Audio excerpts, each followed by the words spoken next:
Good morning, students. Today we are going to learn about free energy. Actually, there are two types of free energy. The first one is the Helmholtz free energy, or it is also known as work function, denoted by the alphabet A.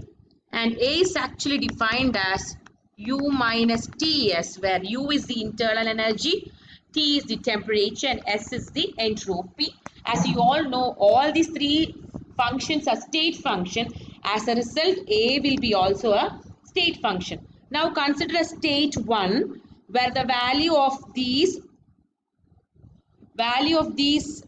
alphabets or these functions are a1, that is equal to u1 minus ts1.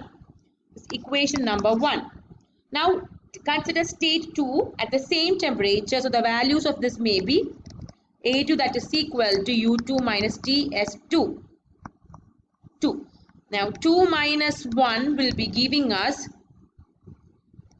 a2 minus a1, that is equal to delta a, that is equal to delta u minus T delta S. But we know that T delta S is actually Q reversible. So delta A, that is equal to delta U minus Q reversible.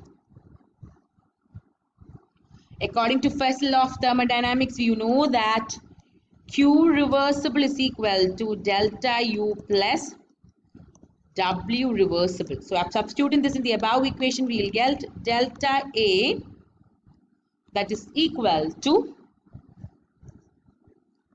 delta U plus,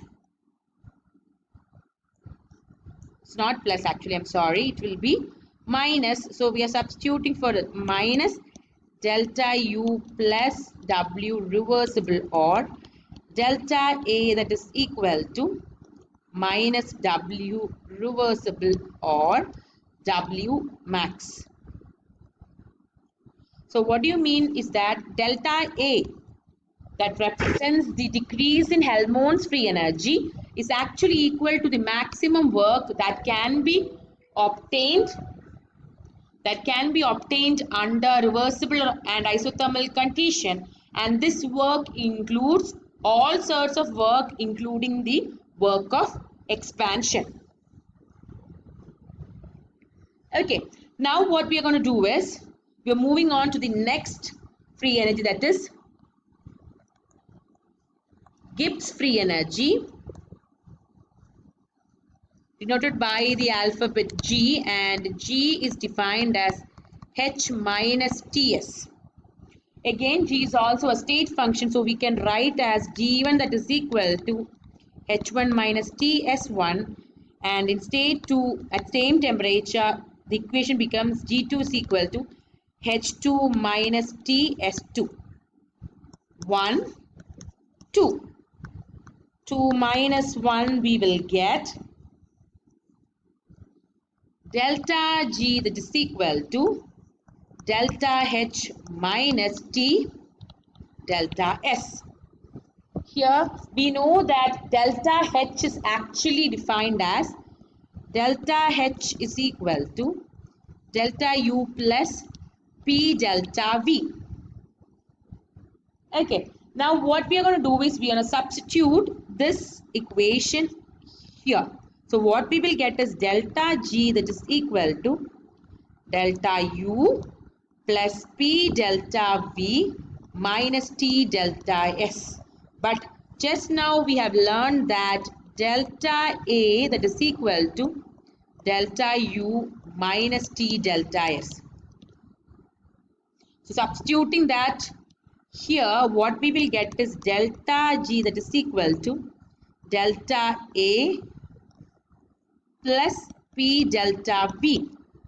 Okay, and we know that delta A is W max. It is a maximum work, and P delta V actually represents work of expansion, and we know that delta is actually minus W max, right? So we can say that delta G is actually equal to negative W max plus W expansion, is work of expansion, or we can say minus delta G, that is equal to W max minus W of expansion.